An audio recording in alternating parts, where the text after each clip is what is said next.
But we're going to quickly move on to the army, ground forces.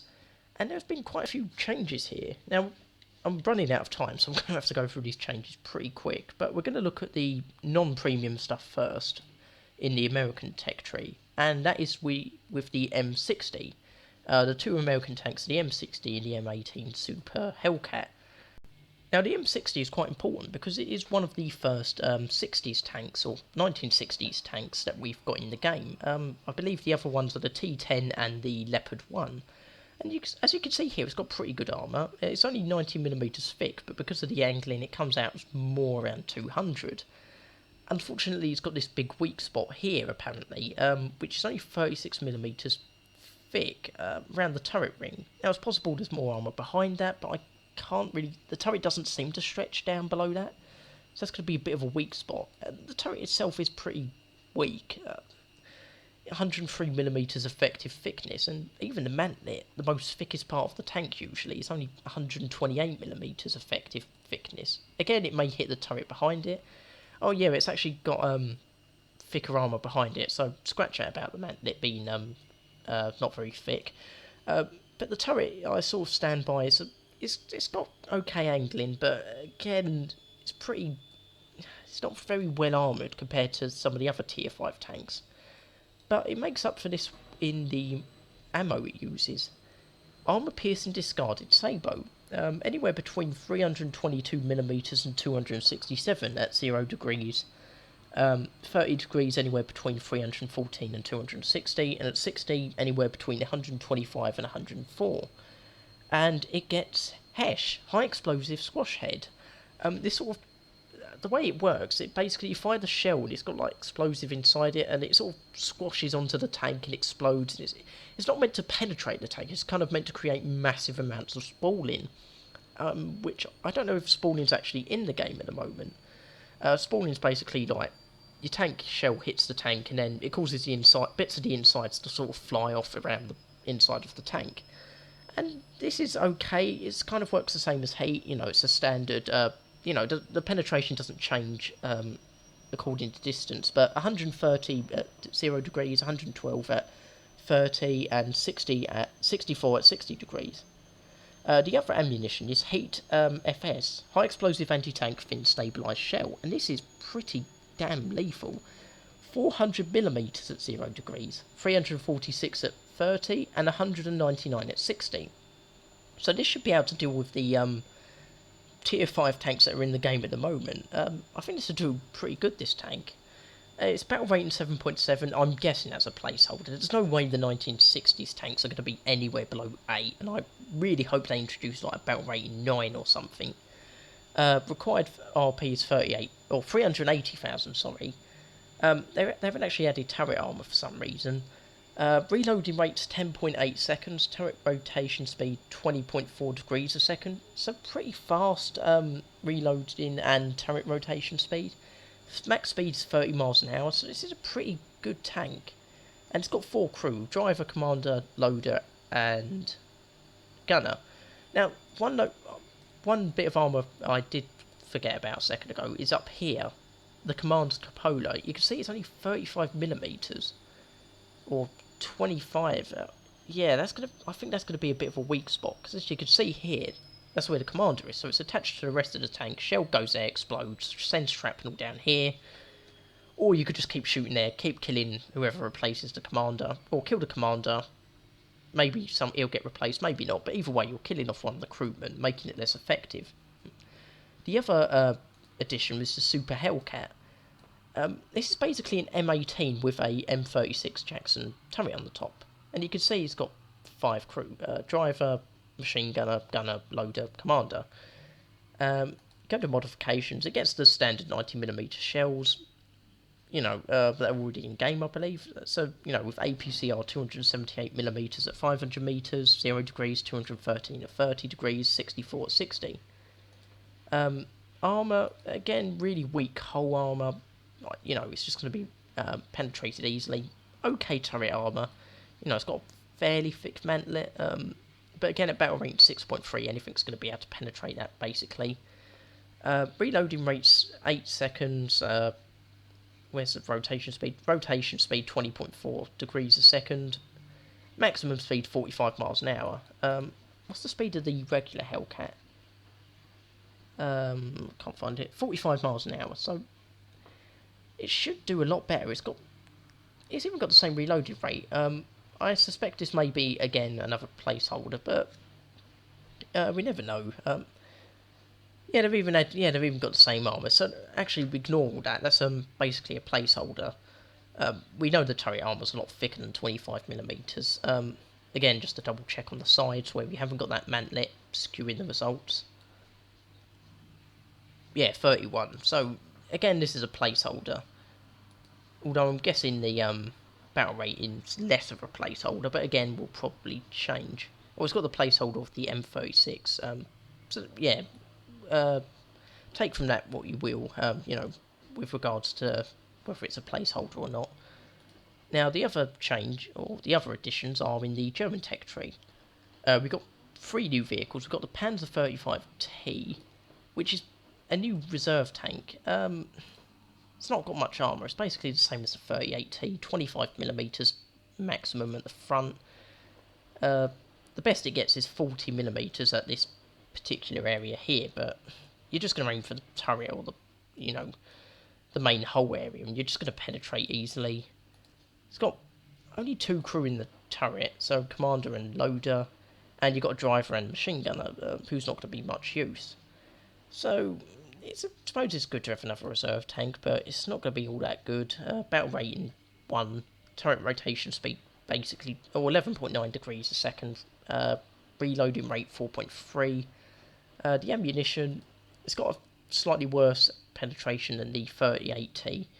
It gets armour-piercing composite rigid, but 500 metres, 45mm at 0 degrees, 34 at 30, 10 at 60 degrees. It's not particularly great. Armour-piercing capped ballistic capped is slightly better, but again, 46mm, 500 metres, 0 degrees, 41 at 30, 17 at 60. It's an okay tank for battle rating 1 reserve tier, but above that it's not going to do that well. The other new addition is a Tier 1 battle rating 1.3 multi-turret tank for the Germans, which is armed with Dreyse machine guns. I'm pretty sure they're very old machine guns, I could be wrong. I don't know why the name just sort of rings a bell. Very weak armour. Again, the thickest bit seems to be this sloped area here, which goes to about 30. Other than that, pretty weak. It's a huge tank. It's a massive tank. It's taller than the T-35, I think, if it isn't longer. Yeah, I don't think it is longer. How many crew? 1, 2, 3, 4, 5, 6. 6 crew, so standard, commander, gunner, loader in the main turret, 2 machine gunners and a driver. Commander's all the way up here, so looks a bit of an odd position. But what I don't even know how to pronounce this, NBFZ or Nürnberg. I do apologise to Germany for the mispronunciation that I've just butchered there. Like I was saying, the weapons come with pretty good ammo. You've got the Hate with 80mm penetration, or 69 at 30 degrees, or 39 at 60. You got the armor-piercing capped ballistic capped, with again decent penetration. 50mm at 0 degrees, 500 metres, 45 at 30, 18 at 60. 37mm not so great, but it gets armour-piercing composite rigid, so decent penetration there. This seems like it would be a good tank to just roll around in and, show off, but I don't think it'd be that effective in combat. This isn't quite a prototype. They built something like 10, and they were used in Norway, so they just didn't build many of them because they kind of knew it wasn't going to be that good. One thing of note is the price. 1,750. That's more expensive than the KV-1B at Tier 3, and the same price as the Panzer BFW4. Yeah, that seems a bit overpriced if I'm honest. But the other major addition is the Leopard 1. Now, not particularly well armed, and again they haven't added turret armour for some reason, except at the back. I mean, it's got decent sloping, which gives it decent armour, but at Tier 5 it's going to be slaughtered. And again, they've put it 7.7. I'm guessing that's meant to be 8, or higher. Sorry, but my throat's sort of going a bit. I've got a bit of a dry throat. You can see here it's, not particularly great armour. I mean, it's just not very good. But again, it has very good ammunition. Armour piercing discarding sabot, 314mm penetration at 0 degrees, 500 metres, 306 at 30 degrees, or 122 at 60. Again, Hesh, same penetration as with the M60, and Heat FS, same penetration as with the M60. So this seems like it'll be a shoot and scoot tank, and it's very fast, 41 miles an hour. Turret rotation speed 20.4 seconds, degrees a second, sorry. Reloading rate 10.8 seconds. I think this will do decently well, although Hesh, I don't know, it doesn't seem to be as good as I thought it would be, which is a bit of a shame, but, I think this tank will do quite well. You can see this little infrared box up here. I doubt we'll actually get to use that, unfortunately. Just got some mirrors here, which I don't know why, that just sort of seems kind of funny to me. Just seeing some tank with some mundane things such as rear looking mirrors. So moving on to Russia, and they've also got a few new additions. Again, some premiums, some not. We look at the first major addition, the T10M. Wait for that to load.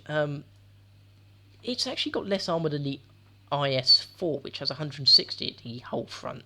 Again, battle rating 8.0, max speed 31 miles an hour, turret rotation speed 10.2 degrees a second, reloading rate 17.3 seconds. This has, I think, slightly less effective armour than the IS-4.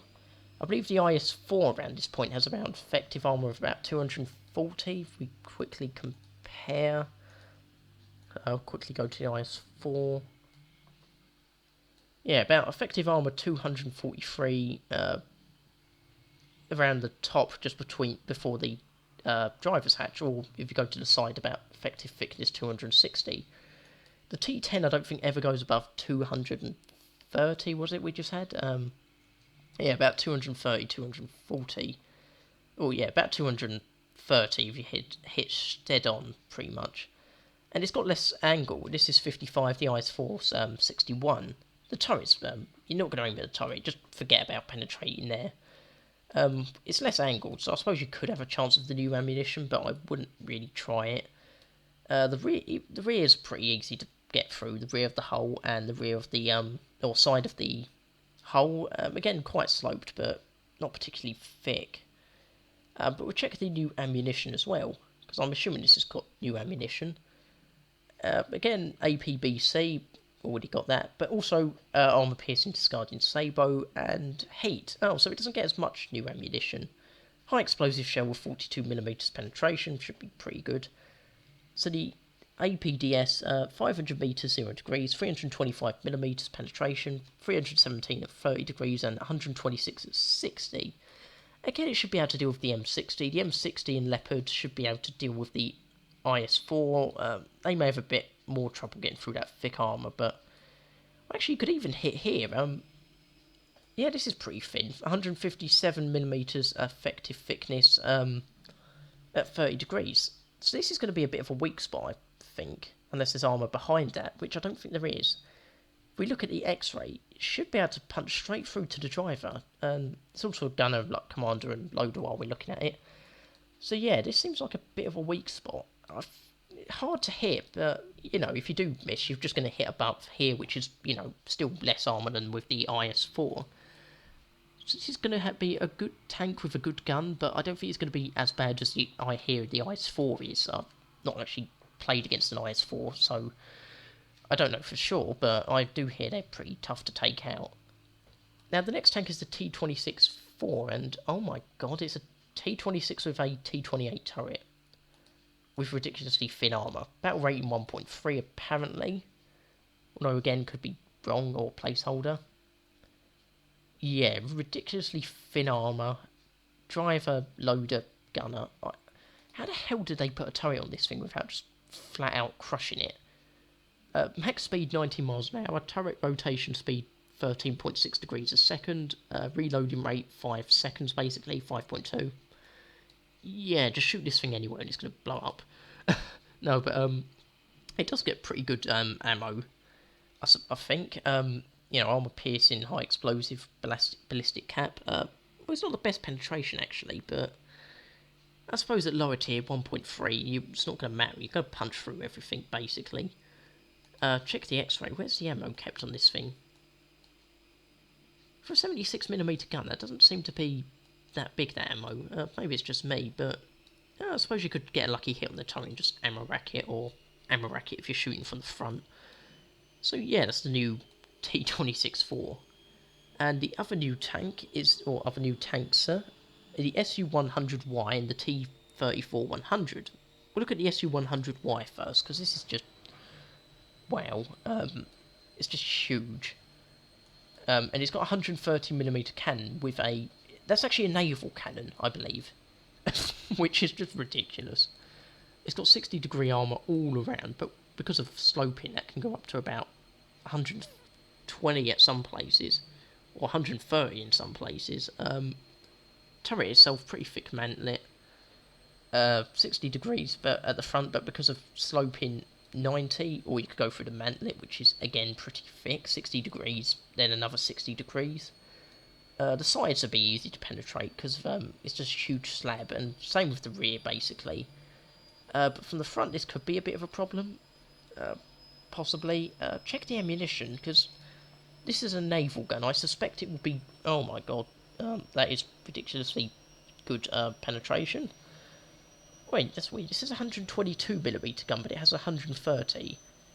I don't know how much stock to actually put in these figures now, because that could quite possibly be wrong, but at 500 meters, 0 degrees, 179mm, 0 degrees, 162 at 30, or 67 at 60 degrees. Pretty good tank. Reloading rate 19.1 seconds. Turret rotation 7 degrees. Oh wait, this is a turret? Is this a turreted vehicle? I don't think it is. I think it, but oh, I don't think it is. I will have to test this when I get a chance. Battle rating 5.3, so it's pretty high up. So I wouldn't worry about encountering this thing. Oh, we didn't check the crew. No, we don't want to test drive. We haven't got much time left. Only got like 5 minutes, I think. Only comes with 30 ammo, so could possibly run out of ammo if you're lucky. It's got a driver, machine gunner, commander, and 2 loaders, and the ammo's pretty much all stacked around the turret, so you should hopefully get lucky. That turret, wow, they've got like, what's that? Wait, if I can go around here, that's a weird old vertical aiming drive. The horizontal aiming drive's down here at the bottom of the tank. That's going to be a bit of a problem to hit. That's just a huge old cannon. I mean, like I said, it's a naval cannon, I'm pretty sure. The other vehicle, the T-34-100, I actually thought this was the other T-34-100 built in Egypt, which has a huge old turret. It's just massive, but we'll check this out. Seems to be pretty much a T-34-85, but with a bigger turret, I think. Armour doesn't seem too bad, standard T-34 armour on the whole. From the front, the turret armour can be a bit thick, but again, you're not really going to be aiming at the turret from the front with these things, because of that huge, thick mantlet. From the sides, should be easy enough to penetrate. Again, it's just a T-34 with a big old gun. Although it's got track straps at the back, so that could cause a bit of a problem with the turret. The turret definitely seems to be the strong point of it, armour-wise. Again, 3 crew, loader, gunner, commander, and a driver. No machine gunner, which is good. I can't remember if T-34s usually have a machine gunner. Having a bit of trouble remembering. Check the ammunition. Again, pretty good ammunition. It's got a 100mm gun. With stock ammo, 188mm penetration, 500 meters at 0 degrees, 169 at 30, 68 at 60. Not much improved with the next armour-piercing high explosive ballistic shell. APBC, again, it doesn't seem too much improved, barely 10mm over, all the ammo. So, again, seems like a pretty good tank. Battle rating 6 6, reloading rate 16 seconds, turret rotation speed 21 degrees a second. That's pretty huge. Again, this is a pretty good tank, and I think it will do pretty well as a premium. It's not too cheap, so you shouldn't have to worry about meeting them very often. Especially the same thing with the SU-100, although that is a bit cheaper. So that's it for the tanks as well. How do I feel about the update? Well, it's taken the big first step of getting into the 1960s tanks. We knew this was going to happen. They've made it pretty clear over countless Q&As, and the developers have made it pretty clear in their own threads where they answer questions that, you know, this was going to be happening. Some of the things like the SU-100 kind of... Well, I think I was personally kind of expecting something like that, but things like the T-34-100 I wasn't expecting that T-26-4, the German... Well, no, the German new... I can't pronounce it. NBFZ, I was kind of expecting, although not in this patch. Again, the Leopard and the M60, I was expecting. The T10, I was also expecting.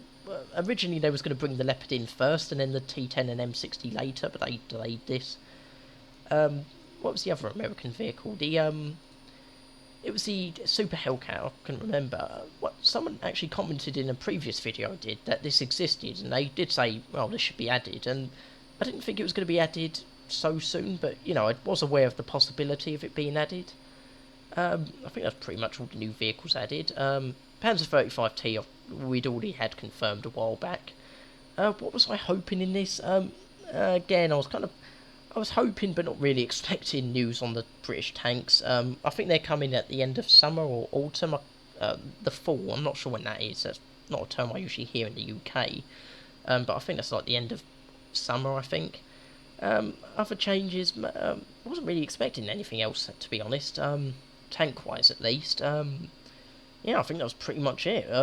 But yeah, good additions. Some of them seem a bit weird or not needed, like the T-26-4, but yeah, I'm pretty happy with the changes they've brought in for ground forces. I'm hoping they will introduce a new battle rating, you know, a battle rating 9 or something, because, you know, you shouldn't be having M60s and Leopards and T10s going against bloody World War II designs or very early post-war designs.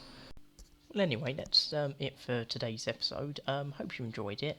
If you did, leave a like, subscribe if you like these sorts of videos, leave feedback, could always do with more feedback. Thanks for watching, I'll see you next time.